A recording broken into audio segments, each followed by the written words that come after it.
I'm going to be I'm going to try to take the sort of anti-Robert here, and I am honestly going to talk a little bit about how I'm sort of at a crossroads about drones. I have been the evangelist for drones for a long time, and now I'm kind of like, nah, they're here, like they're fine, but.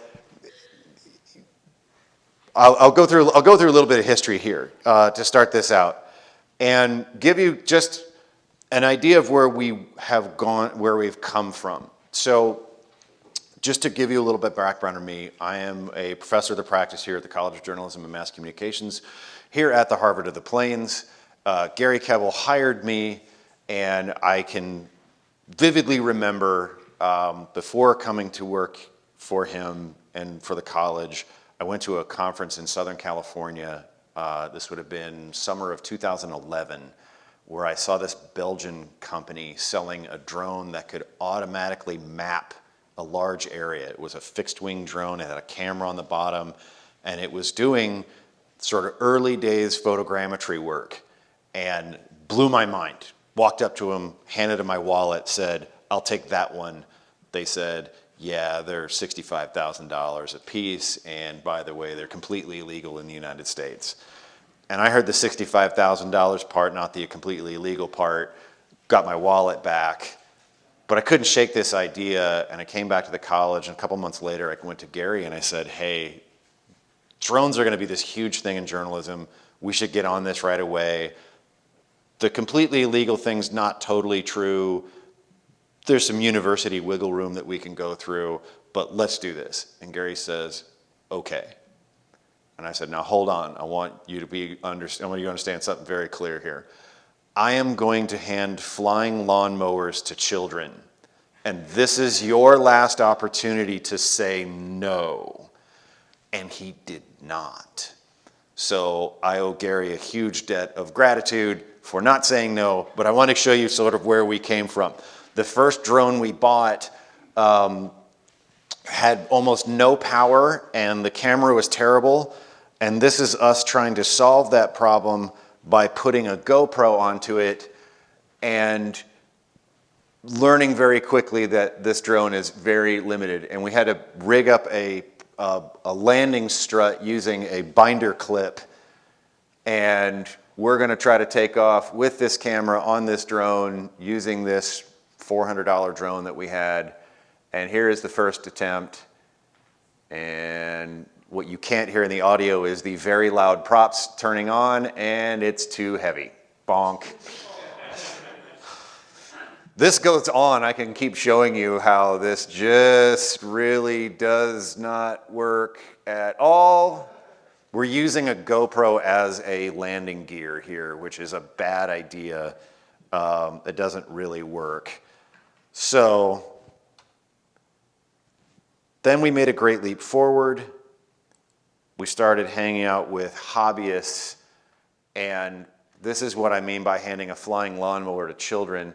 This drone had 11-inch blades on it, and you're going to see Ben take off here.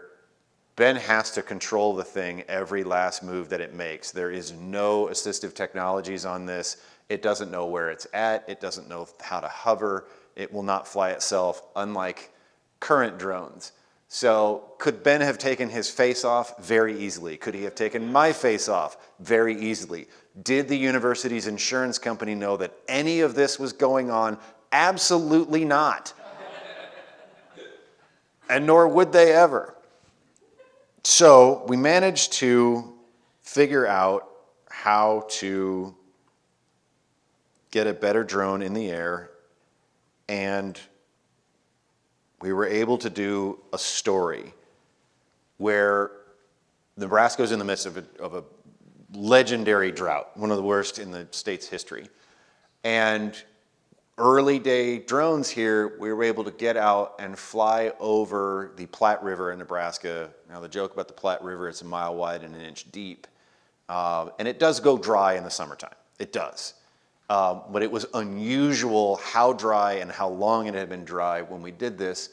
Well, these images that you're looking at here got the attention of media all around the world. We did a ton of interviews everywhere, but it also got the attention of the Federal Aviation Administration. And after publishing this, I received a cease and desist letter from the FAA, which, should you ever get the opportunity to get a cease and desist order from a federal regulatory agency, I highly recommend it. It is exhilarating. You will feel very, very alive. You will contemplate prison, but you'll be alive. Where we went from here, the FAA said, well, we don't really have rules, but there's some rules that you can apply for. You just got to fill this paperwork out, and you fill it out. It doesn't take that long, and then we'll look at it and we'll approve it. Well, not that long to the FAA. It took us a year to fill out the paperwork. It took them another 6 months to answer, and their answer was no. They said I had to have a pilot certificate in order to be able to do this. And I said, so you've got a drone certificate, right? And they said, no. So I went and got a pilot's license. And then I got done with that, and I applied again, and they said, no. And I said, why now? And they said, well, we've come up with these new rules that you don't need a pilot's license anymore. I'm like, great, fabulous. Don't regret a thing. Flying an airplane is the most fun. It is extraordinarily expensive, but man alive is it fun. I miss it every day. As soon as I can get rid of my kids and they can be on their own accounts, I am going to go back to flying airplanes. But we go from that wobbly video and a lack of regulation and a lack of rules. These new rules came into effect in 2016 that allowed for commercial pilots to fly, to this is what the technology looks like right now. This is a pilot flying a FPV drone, a very small one, and just flies into a bowling alley. And gonna go down the lane here. And back around, and this is the one that blows my mind, is going in behind. That is a pilot with some guts, because I'd have crashed this thing 10 times over by now. And through the legs, and in behind. Yeah, that could have gone poorly. But you can see this is amazing. It's flat out unbelievable. The type of camera on this thing when we started would have been the size of a small lunchbox. And now this drone is about the size of my hand that they're flying along. It's just unbelievable. The question, though, that I have, oops, you can buy this in a kit now. You can just go out and buy this. DJI just put out their professional product. It's called the Aveda. It's about $800 all in. I'm going to exit out of this very quickly and just open this link, and you can see it. Because I want to put this in perspective, whatever. Put it in perspective of what Ben was flying before, and now that drone, by the way, that Ben was flying cost us well more than $1,000. This is about $700, $800. It has prop guards. It has the headset that goes with it. It allows you to do things like this. Follow people around as they jump off the side of mountains. You fly it with a control stick, and you can see the technology has changed unbelievably. But to continue a thread here, a question might be, is this legal? And the answer is no. They're not. Not under current FAA regulation. Now, the guy who flew into the bowling alley can make the argument that as soon as he crossed the threshold of the door, he's indoors where the FAA doesn't have jurisdiction. And he's technically correct. But there have been other FPV videos that I was going to pull up here, or I could pull up here, that start outside of a football stadium or a basketball stadium and go inside and then go out the other door. Current regulations say the drone has to be within the line of sight of the operator at all times.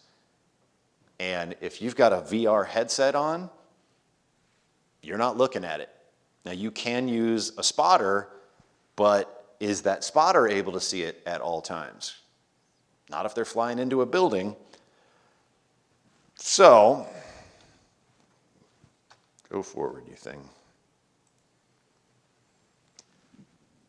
So this brings up what's next. There are some rule changes on the horizon that are going to open up a few things that journalists in particular, but drone enthusiasts have wanted to do for some time that have not been allowed up to now, but we are still years away. So in the before times, as I said before, there were no rules. The FAA had a bunch of memos and sort of documents stitched together that they were calling a regulatory scheme, but that really wasn't. They hadn't gone through the process. It wasn't until 2016 that they did. They enacted Part 107. I teach a class every year now called How to Get Your Drone License. It does what it says on the tin. It's a 1 credit hour class. I'll give you all the materials you need. I'll teach you all the hard stuff. And at the end of it, you'll know enough to go pass the FAA's knowledge exam. And I have students who go out and do that, and I have students who've gotten jobs because on their resume it says they are a Part 107 licensed drone pilot. And they get attention that way. An employer looks at that and goes, oh wow. Part 107 currently says you cannot fly over people. I am certain that all of you have seen drone videos flying over protests or sporting events or concerts or things like that. Absolutely illegal, absolutely irresponsible. Again, you're talking about a flying lawnmower over people. If the battery shorts, if a prop fails, if a motor goes out, a motor that you do not know what the engine time is on there, and none of the manufacturers had said, here's how long you can expect your motors to last. That thing gives out. If you're flying a bigger one, if you're flying one of the Inspire models that have 12-inch blades and are 6 pounds, 6 pounds at terminal velocity is fatal. You can kill someone. So the FAA says, don't do that. Do people do it? All the time. Can't fly out of line of sight. I'll tell you what, my age now, age 47, line of sight isn't what it used to be. You fly down range. I did a video with a group of students where they were doing a big story about harvest around here. And it was, there were some issues going on around the harvest, and so we needed some shots of harvest. So if you've never seen a harvest here in the Midwest, it's visually stunning because it's just this massive equipment going these long rows in this golden field, and you get this, if you do it at the right time of day, the light is just amazing, and the scale of it is just massive. And if you just get up in the air about 40 feet with a nice wide-angle lens, you begin to realize how truly gargantuan our agriculture is in the United States. So I'm tracking these combines as they're going down, these harvesters as they're going down these rows, and I'm following them as they go along, and I'm looking at my video and I'm adjusting my settings and I'm doing all this, and then I look up to look for it, and I'm more than a half a mile down range and I can't see it.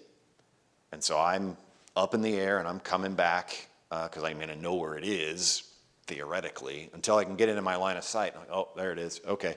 But it's tiny. It's a little tiny spot on the horizon. And that's the limitation of the distance you can fly. Will the radios on board this thing fly much further? Absolutely. You can fly several miles downrange. Could you see it? Absolutely not. That has always been the death knell of any company that wants to deliver products via drone. Amazon Air was never going to fly as long as beyond line of sight operations was never allowed. Amazon Air was never going to fly as long as the FAA said 1 pilot, 1 drone. That's it, and no autopilot. So not flying over people, not flying beyond your line of sight, and then subtly not at night. Here in the great Midwest, we are reaching a period of time when night lasts from about 2:30 in the afternoon till 4:30. I mean, like, it starts at 2:30 in the afternoon, it feels like. It's like it gets dark early. We're at a point where 6 months of the year, it is going to be dark a lot. So not being able to fly at night limits the amount of time that you can actually fly this thing. And for a lot of journalism, that might go on in the dark. And not being able to fly at night was a thing. Well, flight at night was the first thing that got fixed. It didn't take that long. You can fly at night as long as you have a little bit of extra lighting on there. If you have strobes on there that just announce to other airplanes that there's something here, you can buy them off Amazon now. You just stick them to the top of your drone. Off you go. Flight over people, however, is coming.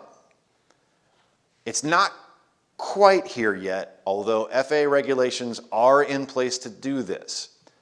The basic breakdown of the regulations for flight over people is, depending on what you got and what you want to do, you need a drone that will limit the possibility of you really hurting somebody if it goes wrong. It's really the way to look at it. They break them down by categories. So category one is going to be the one that most of us get in under. Category one, the drone has to weigh less than 0.55 pounds, a little more than half a pound. All in. Camera, assistive devices, prop guards, whole nine. All in, 0.55 pounds. Takeoff weight. It has remote ID capabilities. The FAA is working on sort of implementing remote ID capabilities so that anybody can know who that drone is. Every airplane in the sky right now has something called ADS-B, which is just constantly broadcasting speed, altitude, location, and tail number. So everybody knows, so anytime you see those teams that are tracking Elon Musk's plane or whoever's plane, they're using ADS-B. It's all open, it's all out there. You need a little radio transponder or a little radio and receiver to receive ADS-B. There are people that this is their hobby. They have an antenna at their house. They receive ADS-B. They put it on internet. So FlightAware and things like that are just pulling data from hobbyists. They're pulling in all this ADS-B stuff. Drones don't have that. They will soon. So category one, it's light. It can be remotely identified. It has no exposed spinning blades. So those blades have got to be caged.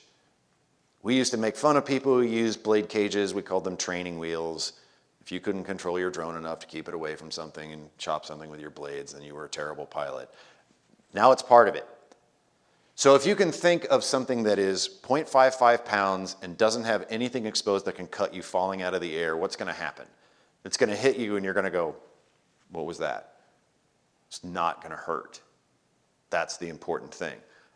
As technology has gotten smaller and lighter and stronger and all of that, this has now become possible.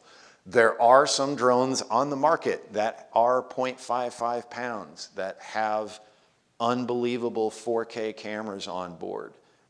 Don't have prop guards, not yet. Don't have remote ID, but we are close. We're very close to having marketable products that can get this done. So that's the one that most of us are going to end up using if you want to fly over people. And if you can meet these criteria, concerts, football games, protests, whatever you want to do, go ahead and fly it over them. Nothing's stopping you from doing it because you're not going to hurt anybody if it goes wrong. Now, speaking of the greater Midwest, a breeze around here means something different than it does in other parts of the country. A breeze around here requires you to stand somewhat sideways and brace yourself. How do you think a 0.55 pound drone is going to handle, a normal 15 mile an hour wind on a casual Tuesday in Nebraska? It's going to need to be powerful. So there's going to be some limits here, but the major one is you can fly over people. Then there's category two. It can be more than 0.55 pounds, but this is where the FAA becomes the FAA. This is where they earn their money. The regulation is will not cause an injury to a human being that is equivalent or greater than the severity of injury caused by a transfer of 11 foot-pounds of kinetic energy upon impact from a rigid object. I'm sure we all know what that means. I don't need to explain that. We can move along. Here's the problem. Nobody really knows what that means. There are engineers all over the place right now that are throwing materials at bodies with sensors on them to figure out what is the actual kinetic transfer of 11 foot-pounds of kinetic energy and what kind of accident can that cause. The FAA is going to demand substantial documentation on this. These drones to be able to demonstrate, by the way, the FAA hasn't figured out how you're going to make substantial demonstration of that yet. So the FAA is demanding documentation, but won't tell you what that documentation is. And so this is likely years away. So no exposed blades, meets this transfer capability, and has no safety defects. If that's the case, you can fly over people. What's likely to happen here, the FAA for a long time got really obsessed with a word that I had never heard before, which was frangible. And what frangible means is basically it would break apart on impact. They essentially wanted drone manufacturers to make a drone frame made of spray foam. And so when it hit people, it would just break apart and it wouldn't hurt them. So a lot of the effort in this area is going to be materials based, so that if it hits you, it just kind of bends or it may break apart. There are some drones that are built so that they are held together by magnets, so the components break apart. They literally will fall apart and you just sort of magnet the thing back together again. Nothing in this area remotely close yet, but it is another option. You'll see these in the next few years. Category 3, we now raise the energy transfer to 25 pounds. These cannot fly over people, just a regular old crowd. I can't go to Memorial Stadium on a game day and just fly this thing around. What it does allow is if it's enclosed, it's a secure location, and people are notified that a drone could fly over them, then it could work. We're talking about Hollywood here. Hollywood has really good lobbyists, and they are well within the ears of the FAA. And so there is always a carve out here for Hollywood. So when they want to put one of those, $11 bajillion Blackmagic cameras on a drone and fly it over the head of, some unbelievably wealthy celebrity, this is how they're going to do it. So this is one of those, if you have to ask how much it costs, you can't afford it things. None of us are going to be flying under this. Unless you do go to Hollywood, which good on you, man. Give me a call. You can sponsor a classroom or something because you're probably doing pretty well for yourself. Cat 4 requires a drone to go through the FAA's airworthiness certificate process. When Cessna builds a new model of airplane, it has to go through the airworthiness certificate process. That process takes 6 years. I want you to look at your iPhone and imagine the iPhone you had 6 years ago. Would you be happy finally getting that iPhone today? This is going to be a very, very, very narrow path. This is going to be police drones. This is going to be emergency services stuff. This is going to be repurposed military hardware is where this is going to be. But there is a path for it. And again, years until this is going to do anything at all. So the question that I have for you, we will very soon be able to fly over people. And there is obvious journalism to be done in that. We have gone through a period of time in American history where protests are suddenly a very big deal again. And God forbid they will be again. But do our audiences, do the people that we would be covering want drones flying over their heads? I can tell you what, I've had a number of drones fly over my head. I have flown my own drone uncomfortably close to my head. Unadvisedly, don't do that. I'm down in the Haymarket one night.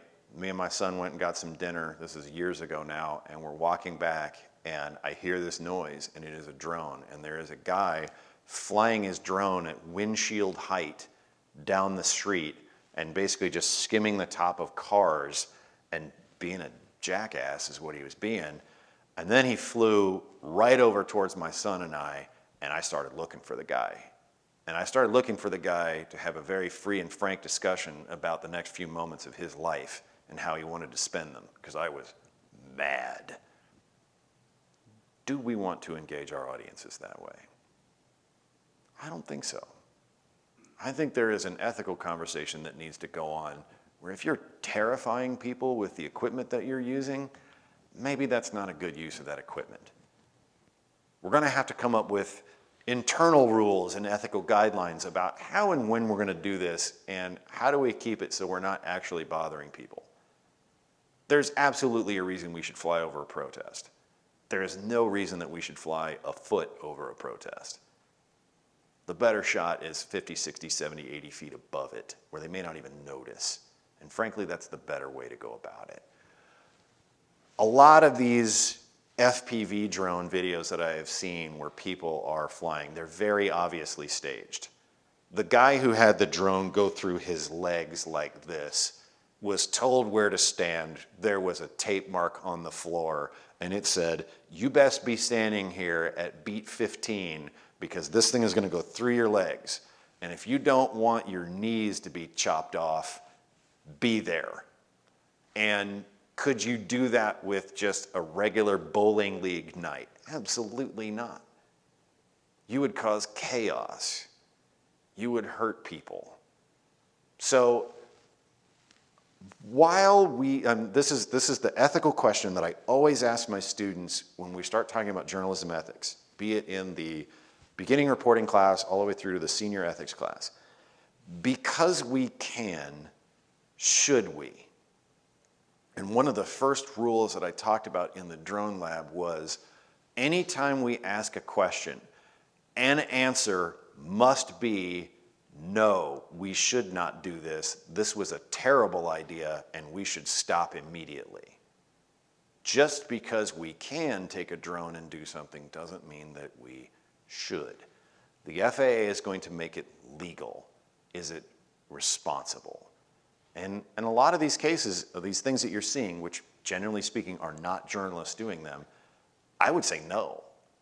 I have students asking me all the time, when are we going to get an FPV drone? And I'm like, A, probably never, and B, when the university's insurance company says we can do that, which by the way is never. They're not going to allow that. They're just not. It's going to be 10 plus years by the time that happens. And this place will probably have fired me by then. The next thing, beyond flying over people, is beyond line of sight operations. Under the current rules, can't be without your line of sight. You can use an observer, but you have to be able to speak to each other via voice. So I coached youth soccer. I can cast my voice a good long ways, and you will hear it. Because if you've ever had to yell at a U7 soccer team, you learn how to work your lungs up. But that's just it. You can't have a radio. You can't just be talking on a headset. You can't be FaceTiming each other. You have to be within voice range of each other to be able to do this. If the observer can see it and the pilot can't, that's fine. You're still legal. So in instances of those FPV drones, I'm thinking about this. I have this one. So I'm going to ask you, I want you to watch this video next. Answer the question, is this legal from that FPV point of view? Here's the target center in Minneapolis. Going to go under a garage door into a publicity shoot. Let's go into the arena.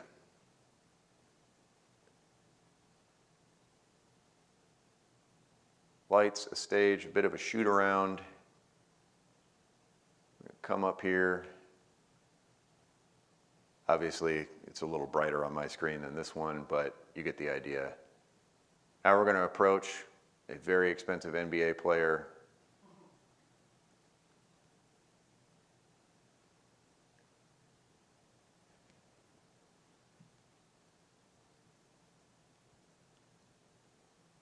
And we're going to come right back out the garage again and into downtown Minneapolis. Are we certain that we haven't flown over anybody's head outdoors? Are we confident that that pilot kept it within their line of sight the entire time, even though if you look at the video, you can't see them anywhere? Is it legal? Well, the Minnesota Timberwolves were pretty proud to put this out wherever they could.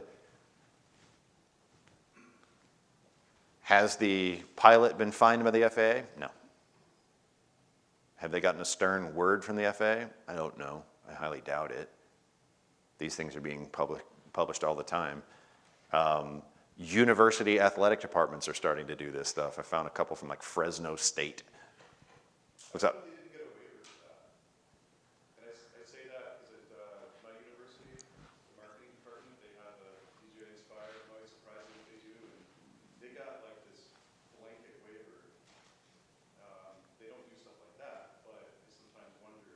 Can they do BLOS?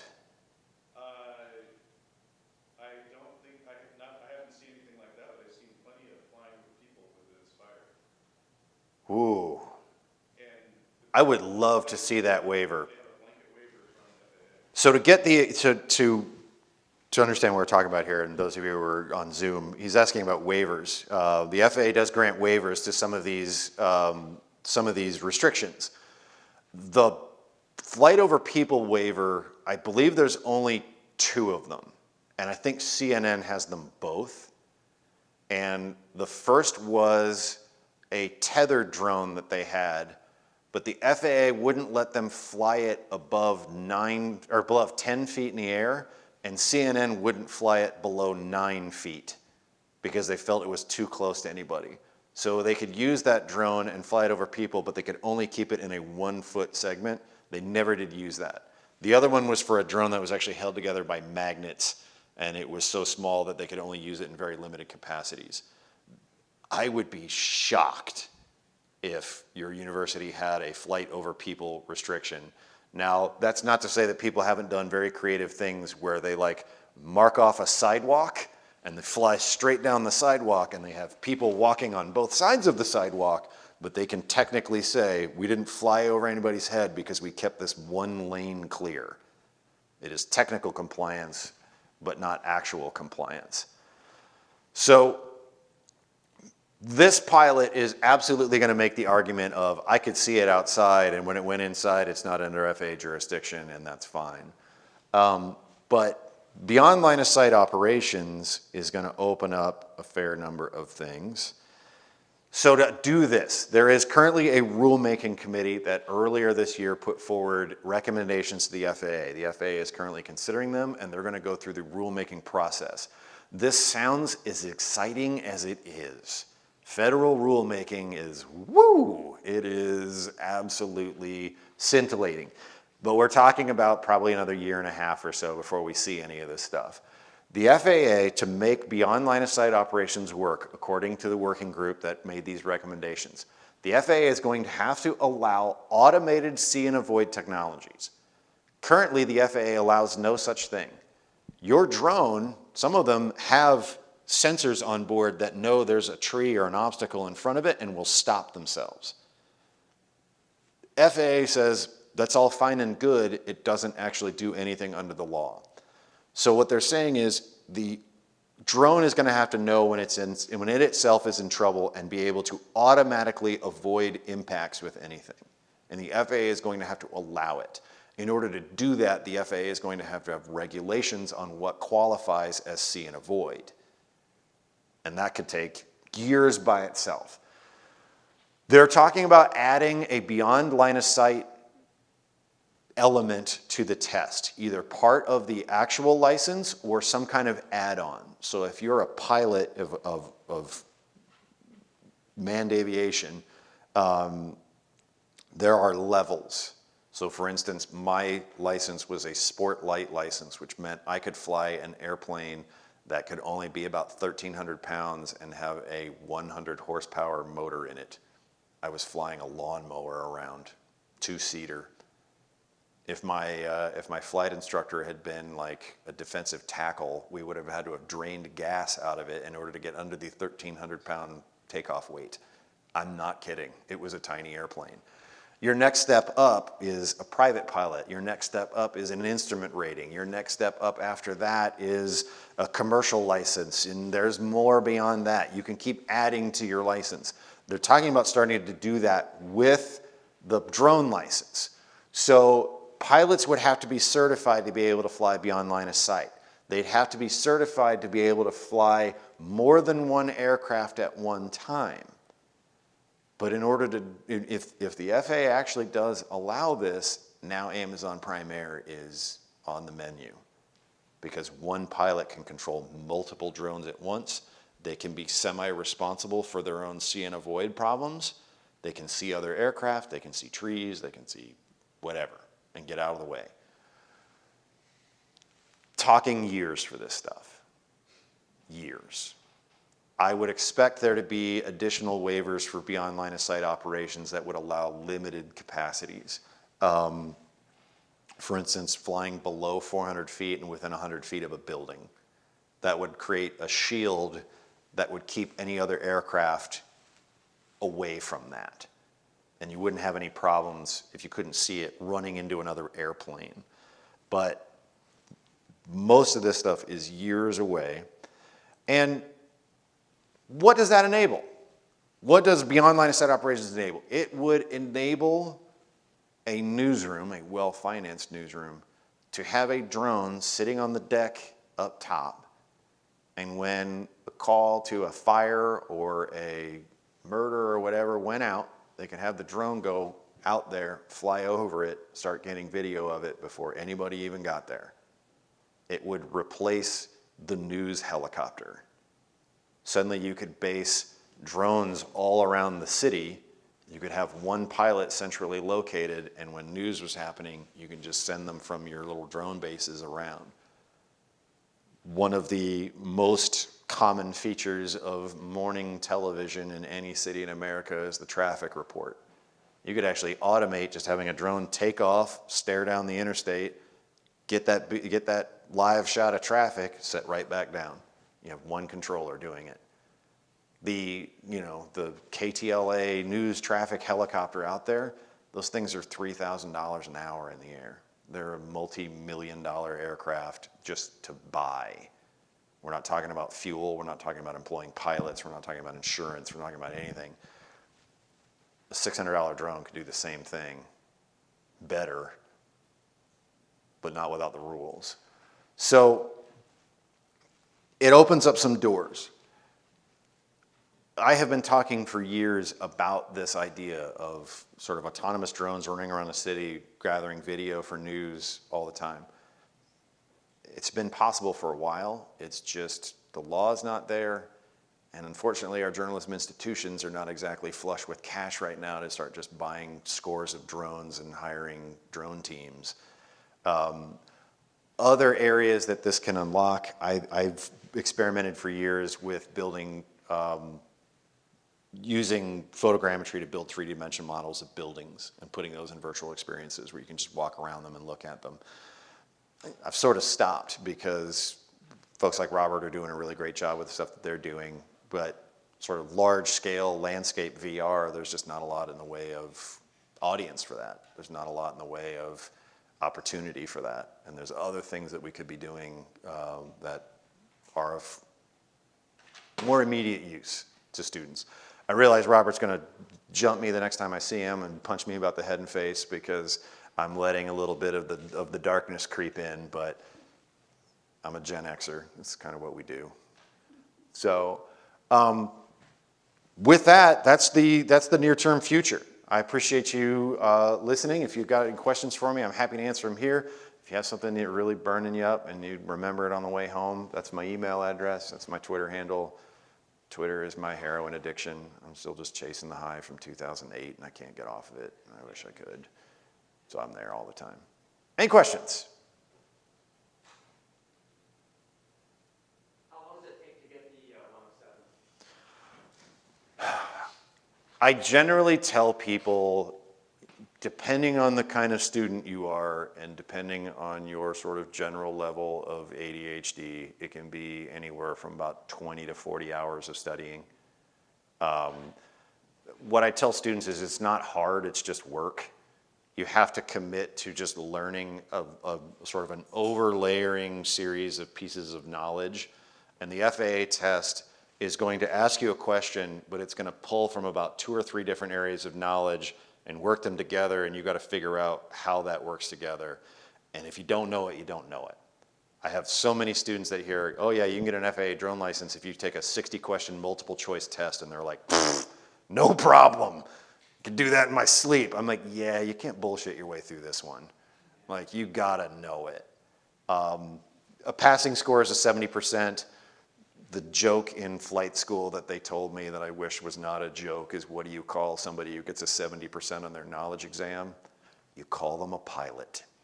It doesn't matter. 70 or not, it's a pass-fail test. So I have a series of classes that we go through. We go over the hard stuff. I have some online materials that I give to students that they can go over themselves. There's a book that the FAA has called the Pilot Handbook of Aeronautical Knowledge that's free. You can just go get it. I have a literal drawer in my office just filled with them, and I just give them to students. And then there's an app on the iPhone called Prepware Remote Pilot that is $10, I want to say, but it's worth its weight in gold because it has a enormous test bank of questions, and it will randomly generate FAA, very, very similar to FAA knowledge tests, randomly. And if you can just sit there and take those and get 90+%, you'll breeze through the test, no problem. And so that's the last step that I always tell people to do, is just get that Prepware Remote Pilot and just start banging out practice tests. Study the things you miss. Don't worry about the things you got right, because that's the runway behind you. It's just utterly useless to you. So just study the things you miss. And I've had one student out of the 800 or so that I've had in these classes, be they professional or students here, I've had one that didn't pass it on the first try. And that's because she doubted herself, went back and changed 6 questions and missed it by 1. Took it the second time. I said, trust your first answer. She got a 94. So, yeah. Yeah, what's up? So we got my license finally a couple years ago. Nice. Part to you. Congratulations. I was running journalism school in Syracuse that you became. So now I have to get recertified. Yes. I heard from some people that, oh, it's a lot easier, but I don't trust that. The test was hard. Yes, the test is hard, and they don't make it kind on you. Students will know the horror of the test center, where you go and you have to take a test and it's monitored and it feels like prison. The FAA test is very similar. They put you in a closet, you've got a computer, it's very stressful. But recertifying now has changed, where you just have to basically sit through an FAA webinar and then take an exam. Actually, I don't even think you have to take the exam after it. You just have to sit through the webinar and go over the materials. I think there's a couple of quizzes you got to take, and then it's done. You don't have to pay the $150. You don't have to actually pass anything anymore.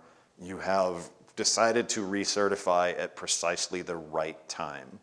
So I got my license immediately after the rules came in place. I was the second person in Lincoln, Nebraska to go to the Flight Standards District office here and ask for it, and they still had no idea what we were talking about. But I got my license right away, immediately started teaching other people how to get it. I had to renew. The old renewal was you had to retake the test. Pay $150, retake the test. it's easier the second time just because you know more than you knew before. You do have to refresh yourself. But now the FAA has done away with that. They got tired of people complaining about having to pay $150 every 2 years because regular pilots don't have to do that. And so now you just have to sit through a free webinar on their website, go through there, and then it says, yep, you're recertified, you have gone through this. The webinar hammers on airspace. The FAA is sick and tired of idiot pilots flying too close to airports. It will really, really hammer on that. It'll hammer over a few of the new regulations, like this flight over people stuff, which is Part D of Part 107. But otherwise, it's relatively simple. It's an investment of an hour of a day, and you're done. Yep, go ahead. What kind of jobs are your students getting with our license? They are getting jobs. There are a number of students who have very sort of traditional producer jobs at local television news stations here in town. There's a station out in western Nebraska that advertises their drone. It's sponsored by a local company. I've had students get jobs as photographers at news organizations around the country. I've also had them get jobs as videographers for companies. A number have gotten jobs as like photo video folks for like large hospital systems that are doing promotional videos for things like that. I've got an email in my inbox from a student who is shooting a video for the local newspaper. Same thing. PR, there's a guy here on campus who got his license and does video for the university. If you ever see any promotional video of this institution, and there's this sort of panning shot of the cupola over Love Library, he shot it. There's a company here in town called Huddle it's a startup that does a lot of like sports highlights and recruiting and things like that. A couple of students have gone over there, gotten jobs just because that made them stand out. What else? Yeah, I mean, and you know, we've been doing this since 2016, and the pandemic has screwed my brain up, so I'm not even remembering half of them. But yeah, there's anywhere a company wants video done. I've had a student in a previous class who started a precision ag company out in western Nebraska and flies over farm fields and does near field infrared work on fields and tells them where they need to water and where they need to fertilize and all of that. So there's a lot of ag companies that are starting to do it around here now. Yeah, anywhere that somebody wants to do any sort of video work, aerial photography, promotion, anything like that, that's where those opportunities are. Most sports franchises now have somebody who's certified who work for them for all kinds of promotional stuff. The athletic department here on campus has their own drone pilots, and they do not let anyone else fly around their stadium. In fact, they have alerted the police every time there's somebody over there, and the university police discover civil asset forfeiture laws every time some drone pilot wants to fly all around Memorial Stadium. Go ahead. Considering how fast and how much data you can transfer, like with 5G connections, presuming that when rules change, so you don't need line of sight, do you think they'll just get rid of the rule of how far you can send a drone out? Obviously, limits to like battery range for that. So the question for those online is, with 5G technologies and the amount of data you can transfer, will the FAA just do away with the rules for beyond line of sight when you can use 5G to just connect to it and you would know what's going on? I don't think so. And the reason is this: the FAA still views the world through a lens of pilot in airplane flying with people on board.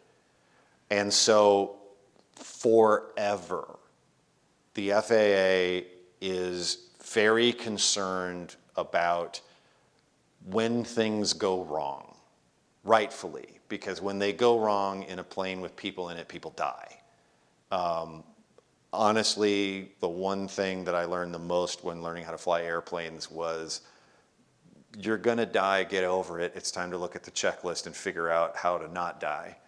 And my instructor was very sort of macabre about it. Like, you need to radio, she would tell you what the procedure was when your engine goes out. She's like, first you need to fly the airplane, you need to pitch for best glide. Then you need to call and tell air traffic control where to pick your body up from. And it's like, this is dark. I don't know if I know that. I don't want to do this. So in an airplane, the reason I'm saying this is in an airplane, we have GPS. Why do you need to learn how to navigate? Well, they go out. The government turns off GPS signals from time to time to recalibrate them. Sunspots cause interference, all kinds of things. So most airplanes still have old radio navigation systems, VOR systems in them. The FAA still spends a ton of money to maintain these radio towers that were the navigation systems in the 1940s. They're still around. I had to navigate through a paper map with a stopwatch during my flight training because the FAA wanted me to know to be able to navigate using timing, distance on a map, and landmarks. That if I lost it all, I'd still be okay. So the FAA is going to be extraordinarily slow at surrendering over to a technology, complete control of an aircraft system, because things go wrong with invisible signals in the air. Even 5G, I mean, current 5G is trash. In the future, it's going to be unbelievably ubiquitous Wi-Fi everywhere, but we're still going to find little notches in places where it doesn't work right, or it's slow, or there's a thunderstorm and something weird happens, or the power goes out, or something like that. If you're relying on something that could fail, the FAA wants a backup. And if that thing can fail, there better be a backup to that. So, to give you an example, the FAA does not allow unleaded gasoline in airplanes. It does not allow carbureted engines in airplanes. The motors that are in airplanes right now, your sort of general aviation motors, like your grandparents would look at them. If your grandfather worked on cars in that era, they'd look at this motor and go, I get this. I totally understand this. They don't move quickly at all when it comes to these mechanical systems that can fail. If it works and it works reliably, they're going to lean on that forever.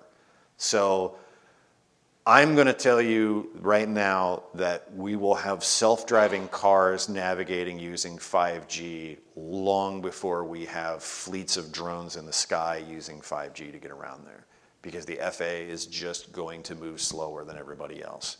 They always have, they always will. Yeah. On that topic, drone so-called fireworks shows. Yes. I get like an email about one of these from somebody whenever they have. I got one literally this morning. Yep. And I'm wondering, assuming there were cameras on such, so the FAA is obviously allowing this. Yes. In certain areas. What are your thoughts on how arrays of drones with cameras and/or sensors could be used for just media in general?